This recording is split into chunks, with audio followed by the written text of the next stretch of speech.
दोस्तों नमस्कार, स्वागत है एक बार फिर से देश और दुनिया की तमाम बड़ी खबरों में। यदि आपने अभी तक चैनल को सब्सक्राइब नहीं किया है कृपया चैनल को लाल बटन दबाकर सब्सक्राइब करें और घंटी बटन भी दबा दें। ये पहली बड़ी खबर है। चौतरफा हमले के बाद कांग्रेस पार्टी के कुछ नेताओं ने अयोध्या पहुंचकर सरयू में किया स्नान। दरअसल उत्तर प्रदेश कांग्रेस अध्यक्ष अजय राय के नेतृत्व में कांग्रेस नेताओं ने अयोध्या में पवित्र सरयू में स्नान किया और प्रमुख मंदिरों में दर्शन पूजन किया। कांग्रेस पार्टी के राष्ट्रीय महासचिव और उत्तर प्रदेश में पार्टी इकाई के प्रभारी अविनाश पांडे और अन्य ने सरयू नदी में आस्था की डुबकी लगाई है। हालांकि कांग्रेस अध्यक्ष मल्लिकार्जुन खड़गे और पार्टी की पूर्व अध्यक्ष सोनिया गांधी ने 22 जनवरी को अयोध्या में प्राण प्रतिष्ठा समारोह के निमंत्रण को अस्वीकार कर दिया है।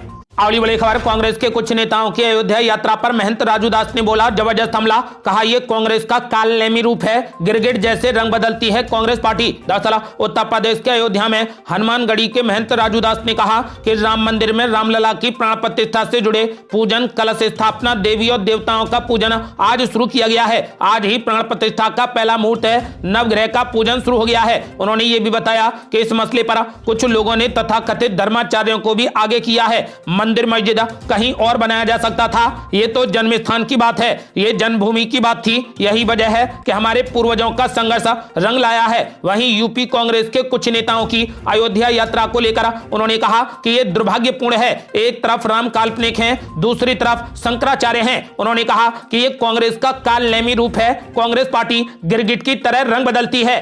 अगली बड़ी खबर, राम मंदिर को लेकर कांग्रेस पार्टी ने एक बार फिर से अपना रुख कर दिया स्पष्ट।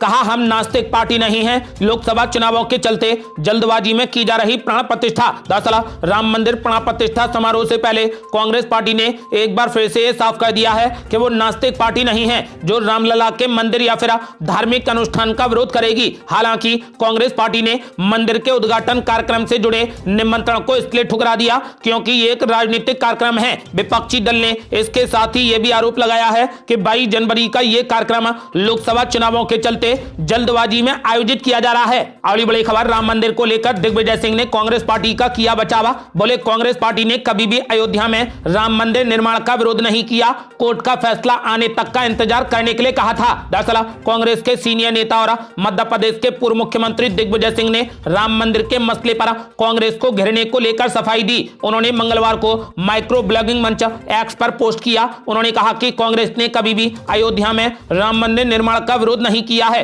सिर्फ विवादित भूमि में मंदिर के निर्माण के लिए कोर्ट का फैसला आने तक का इंतजार करने के लिए कहा था। आपको बता दें कि इस पर बीजेपी ने जबरदस्त हमला बोला है। बीजेपी का कहना है कि यदि आपने राम का विरोध नहीं किया तो फिर राम मंदिर के खिलाफ आपने वकीलों की फौज क्यों खड़ी कर दी? राम सेतु को आपने काल्पनिक क्यों बताया? राम को आपने काल्पनिक क्यों बताया? आपको बता दें कि फिलहाल राम मंदिर को लेकर कांग्रेस पार्टी लगातार बीजेपी के निशाने पर है। अगली बड़ी खबर, मथुरा शाही ईदगाह के सर्वे पर सुप्रीम कोर्ट ने लगा दी रोक। हाई कोर्ट से मस्जिद पक्ष की याचिका सुनने के दिए निर्देश। दरअसल उत्तर प्रदेश के मथुरा में शाही मस्जिद के सर्वे के आदेश पर मंगलवार को सुप्रीम कोर्ट ने रोक लगा दी है। मामले की सुनवाई के दौरान टॉप कोर्ट ने कहा कि हाई कोर्ट याचिकाओं के सुनवाई योग्य होने के खिलाफ मस्जिद पक्ष की याचिका को सुने। इससे पहले सर्वे से जुड़ा आदेश इलाहाबाद हाई कोर्ट ने दिया था, जबकि शाही ईदगाह कमेटी ने मथुरा की जिला अदालत से सभी मामले हाई कोर्ट ट्रांसफर किए जाने का विरोध किया है। आपको बता दें कि 23 जनवरी 2024 को अब इस मसले पर अगली सुनवाई की जाएगी। आपको बता दें कि फिलहाल मथुरा शाही ईदगाह के सर्वे पर सुप्रीम कोर्ट ने अपनी रोक लगा दी है।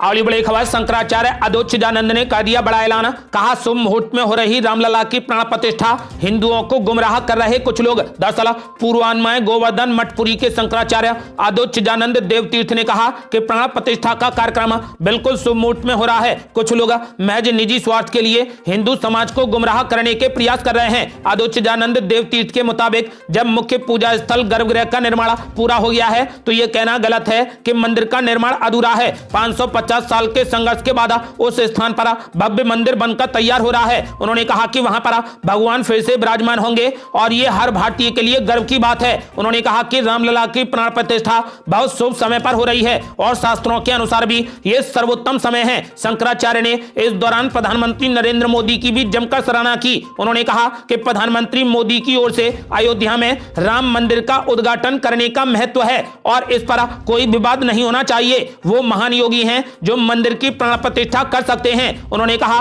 कि गुजरात से ताल्लुक रखने वाले नरेंद्र मोदी पहले ऐसे प्रधानमंत्री हैं जिन्हें हिंदू पहचान पर गर्व है। आपको बता दें कि शंकराचार्य ने यह भी कहा कि सभी को इस ऐतिहासिक अवसर का गवाह बनना चाहिए। ऐसे में सबसे अपील है कि वे उस दिन अपने घरों में राम नाम जाप करें, फिर चाहे वे अयोध्या जाएं या ना जाएं। उन्होंने कहा कि सभी घरों में दीप अवश्य जलाएं। अगली बड़ी खबर, कांग्रेस पार्टी ने खेल दिया बड़ा दांव, आंध्र प्रदेश में भाई बहन के बीच में होगा सियासी संग्राम। कांग्रेस पार्टी ने वाईएस शर्मिला को दे दी राज्य की कमान। दरअसल वाईएसआर तेलंगाना पार्टी का कांग्रेस में विलय करने के बाद पार्टी की सदस्यता लेने वाली वाईएस शर्मिला को अब कांग्रेस आला कमान ने बड़ी जिम्मेदारी सौंप दी है। मंगलवार को उन्हें आंध्र प्रदेश कांग्रेस इकाई की अध्यक्ष नियुक्त कर दिया गया। वो सूबे के मौजूदा मुख्यमंत्री जगन मोहन रेड्डी की बहन है। वाईएस शर्मिला ने 4 जनवरी को कांग्रेस की सदस्यता ली थी। तभी से चर्चा थी कि पार्टी उन्हें नई जिम्मेदारी दे सकती है और कांग्रेस आला कमान ने उन्हें बड़ी जिम्मेदारी देते हुए आंध्र प्रदेश कांग्रेस इकाई का अध्यक्ष बना दिया है। आपको बता दें कि वाईएस शर्मिला ने पिछले साल नवंबर में तेलंगाना में हुए विधानसभा चुनाव के दौरान आखिरी वक्त पर कांग्रेस पार्टी को अपना खुला समर्थन दिया था। उन्होंने अपनी पार्टी के किसी भी प्रत्याशी के चुनाव में उतारने से साफ इनकार कर दिया था। शर्मिला ने तब कहा था कि तमाम सर्वे और जमीनी हकीकत से पता चलता है कि राज्य में कांग्रेस पार्टी चुनाव जीत रही है। ऐसी स्थिति में अगर उनकी पार्टी मैदान में उतरती है तो कांग्रेस के वोट कटेंगे और इसका सीधा फायदा बीआरएस को मिलेगा। इसीलिए उन्होंने अपना समर्थन कांग्रेस को दे दिया था। इसके बाद से ही चर्चा थी कि वाईएस शर्मिला को कांग्रेस पार्टी इसके बदले में कुछ बड़ा इनाम दे सकती है। आपको बता दें कि फिलहाल वाईएस शर्मिला को कांग्रेस पार्टी ने आंध्र प्रदेश का अब अध्यक्ष बना दिया है।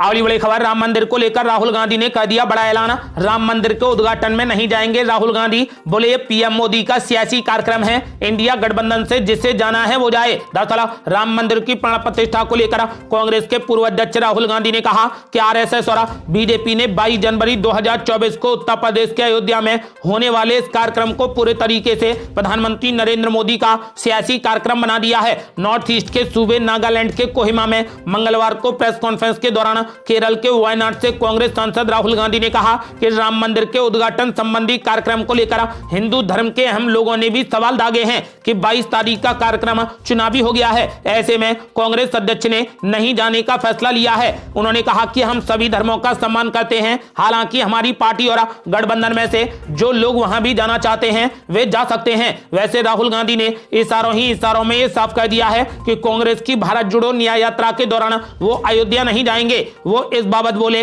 कि मैं यात्रा के रूट पर रहूंगा और फिलहाल अयोध्या न्याय यात्रा के रूट में नहीं है। आपको बता दें कि फिलहाल राहुल गांधी ने यह भी दावा किया है कि बीजेपी से मुकाबले के लिए इंडिया गठबंधन पूरे तरीके से तैयार है। भारत जोड़ो न्याय यात्रा विचारधारा की यात्रा है। इंडिया गठबंधन अच्छे तरीके से चुनाव लड़ेगा और वो जीत भी हासिल करेगा। न्याय यात्रा सामाजिक, आर्थिक, राजनीतिक न्याय के लिए है और इसमें जाति जनगणना जैसे कई मुद्दे हैं। पश्चिम बंगाल में इंडिया गठजोड़ के सवाल पर राहुल गांधी ने कहा कि बंगाल में हम सहयोगियों के साथ में चर्चा में हैं। सीट बंटवारे पर फिलहाल बात चल रही है और इसमें कोई जटिलता नहीं है। हालांकि उन्होंने ये कबूला है कि कुछ राज्यों में अभी भी पेच फंसा है। आपको बता दें कि राहुल गांधी ने कहा कि भाजपा का मॉडल नफरती मॉडल है। हिंदुस्तान की सरकार को अन्य पिछड़ा वर्ग, दलित और आदिवासी नहीं चलाते हैं। अन्याय की वजह से नफरत बढ़ रही है। मीडिया इन चीजों को ओवरप्ले करता है। राहुल गांधी ने कहा कि आप एक मुद्दे को उठाकर उसे मुद्दा बना देते हैं। हमें आत्मविश्वास है कि जो छोटी छोटी परेशानियां हैं वो सुलझ जाएंगी और हम बीजेपी के खिलाफ मजबूती से चुनाव लड़ेंगे। अगली बड़ी खबर, राम मंदिर पर राहुल गांधी के बयान को लेकर बीजेपी ने किया पलटवार। कहा राहुल गांधी क्या कह रहे हैं इससे फर्क नहीं पड़ता क्योंकि भारत के लोग बहुत समझदार हैं। दरअसल भारत जोड़ो न्याय यात्रा के दौरान कांग्रेस सांसद राहुल गांधी ने राम मंदिर प्राण प्रतिष्ठा कार्यक्रम को लेकर कहा कि यह बीजेपी और आरएसएस का कार्यक्रम है। कांग्रेस नेता राहुल गांधी के राम मंदिर प्राण प्रतिष्ठा कार्यक्रम को लेकर दिए गए बयान पर प्रतिक्रिया व्यक्त करते हुए केंद्रीय मंत्री राजीव चंद्रशेखर ने कहा कि भारत के लोग काफी समझदार हैं और वे राहुल गांधी की राजनीति को समझते हैं। उन्होंने कहा कि मेरी राय में राहुल गांधी इसी लाला दुनिया में रहते हैं। भारत के लोग काफी समझदार हैं, वे राहुल गांधी की राजनीति को समझते हैं और हम ये फैसला भारत की जनता पर छोड़ते हैं कि उन्हें राहुल गांधी को क्या जवाब देना चाहिए। केंद्रीय मंत्री ने कहा कि राहुल गांधी कुछ भी सोचें उससे फर्क नहीं पड़ता। कुछ समय पहले उनके गुरु ने भी ऐसी ही बातें कही थी, लेकिन हमारे लिए ये आस्था से जुड़ा है। उन्होंने कहा कि राहुल गांधी और कांग्रेस को राम मंदिर के लिए सोचने दीजिए, वो लोग क्या सोच रहे हैं। उन्होंने कहा कि इससे फर्क नहीं पड़ता, इसका जवाब जनता अपने आप देगी। अगली बड़ी खबर, राघव चड्ढा ने बीजेपी पर बोला जबरदस्त हमला, कहा जो इंडिया से टकराएगा वो चूर चूर हो जाएगा। दरअसल आम आदमी पार्टी के राज्यसभा सांसद राघव चड्ढा ने बीजेपी पर जबरदस्त हमला बोला। उन्होंने लोकसभा चुनाव को लेकर बड़ा ऐलान करते हुए कहा कि बीजेपी के खिलाफ इंडिया गठबंधन के दल मिलकर लड़ेंगे और जीत भी हासिल करेंगे। चंडीगढ़ में मेयर पद के चुनाव के लिए कांग्रेस के साथ में सीट शेयरिंग की जानकारी देते हुए उन्होंने कहा कि इंडिया गठबंधन की जीत का रथ चंडीगढ़ से चलेगा, ये बीजेपी से पहला मुकाबला होगा। प्रेस कॉन्फ्रेंस करा राघव चड्ढा ने कहा कि 18 जनवरी को होने वाला मेयर चुनाव कोई आम चुनाव नहीं है। राघव चड्ढा ने कहा कि यह चुनाव राजनीति की तकदीर और तस्वीर बदलने वाला है। लोकसभा चुनाव में विपक्षी दलों के बीच में बेहतर तालमेल का संकेत देते हुए राघव चड्ढा ने कहा कि 2024 का चुनाव बीजेपी बनाम इंडिया गठबंधन होने जा रहा है। चंडीगढ़ मेयर का चुनाव बताएगा कि आगे इंडिया गठबंधन बनाम बीजेपी का जो भी मुकाबला होगा वो उसका परिणाम क्या होगा। ये केवल चंडीगढ़ ही नहीं बल्कि कश्मीर से कन्याकुमारी तक जाएगा। राघव चड्ढा ने कहा कि जब इंडिया गठबंधन लड़ता है तो 1 और 1 11 होता है, यह तानाशाह सरकार से मुक्ति दिलाएगा। राघव चड्ढा ने कहा कि जो इंडिया गठबंधन से टकराएगा वो चूर चूर हो जाएगा। अगली बड़ी खबर, अरविंद केजरीवाल ने दिल्ली में किया सुंदरकांड पाठ कराने का ऐलान, तो भड़क गए असदुद्दीन ओवैसी। बोले आप हिंदुत्व को बढ़ावा देते रहो और हम बाबरी की बात भी ना करें। दरअसल यूपी के अयोध्या में राम मंदिर के उद्घाटन से पहले आम आदमी पार्टी के सुंदरकांड पाठ को लेकर असदुद्दीन ओवैसी ने केजरीवाल सरकार पर जमकर हमला किया। उन्होंने मुख्यमंत्री केजरीवाल पर हमला करते हुए कहा कि दिल्ली के सभी विधानसभा क्षेत्रों में इन्होंने हर महीने के पहले मंगलवार को सुंदरकांड पाठ का फैसला लिया है। यह निर्णय 22 जनवरी को राम मंदिर उद्घाटन की वजह से लिया गया है। उन्होंने कहा कि मैं याद दिला दूं कि ये लोग बिल्किस बानो केस पर चुप थे और ये कहा था कि वे सिर्फ शिक्षा और सेहत जैसे मसलों पर बात करना चाहते हैं। क्या सुंदरकांड पाठ कराना शिक्षा या सेहत का मसला है? ओवैसी ने कहा कि असल बात तो यही है कि न इंसाफ से परहेज है। आपको बता दें कि दिल्ली के मुख्यमंत्री पर हमला करते हुए ओवैसी ने कहा कि केजरीवाल आरएसएस के एजेंडे का पूरा साथ दे रहे हैं। हम बाबरी की बात भी ना करें और आप न्याय मोहब्बत फलाना का बाजा बजाते रहो और साथ में हिंदुत्व को मजबूत करते रहो।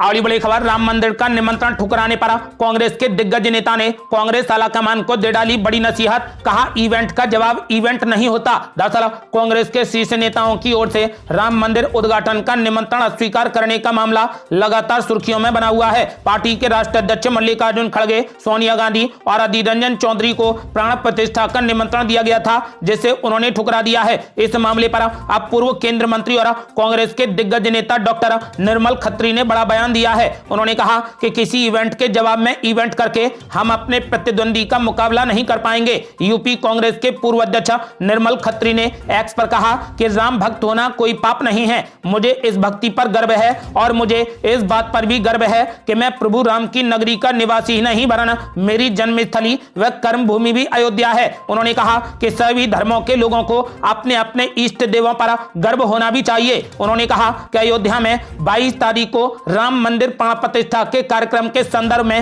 राम जन्मभूमि ट्रस्ट के महासचिव चंपत राय के व्यक्तिगत निमंत्रण का सम्मान करते हुए मैं इस कार्यक्रम में भी भाग लूंगा। अगली बड़ी खबर, शशि थरूर ने कर दिया बड़ा ऐलान। बोले बीजेपी को बहुमत का आंकड़ा पाने से रोक सकता है इंडिया गठबंधन। दरअसल आगामी लोकसभा चुनावों में बीजेपी को हराने के लिए जहां विपक्षी दल इंडिया गठबंधन के तौर पर सियासी गणित बिठाने में जुटे हैं, इस बीच कांग्रेस सांसद शशि थरूर ने इंडिया गठबंधन की एकजुटता को लेकर एक और बड़ा बयान दिया है। शशि थरूर ने कहा कि अगर बीजेपी के खिलाफ कई सीटों पर विपक्ष मजबूती के साथ में एकजुट होता है तो परिणाम बिल्कुल ही अलग आएंगे। उन्होंने कहा कि बीजेपी को बहुमत के आंकड़े से नीचे लाया जा सकता है। ये थी अब तक की बेहद बड़ी खबरें। रोजाना की ताजा खबरों को जानने और हमसे जुड़ने के लिए चैनल को लाल बटन दबाकर सब्सक्राइब करें और घंटी बटन भी दबा दें। जल्दी मिलते हैं बड़ी अपडेट के साथ, तब तक के लिए जय हिंद, जय भारत।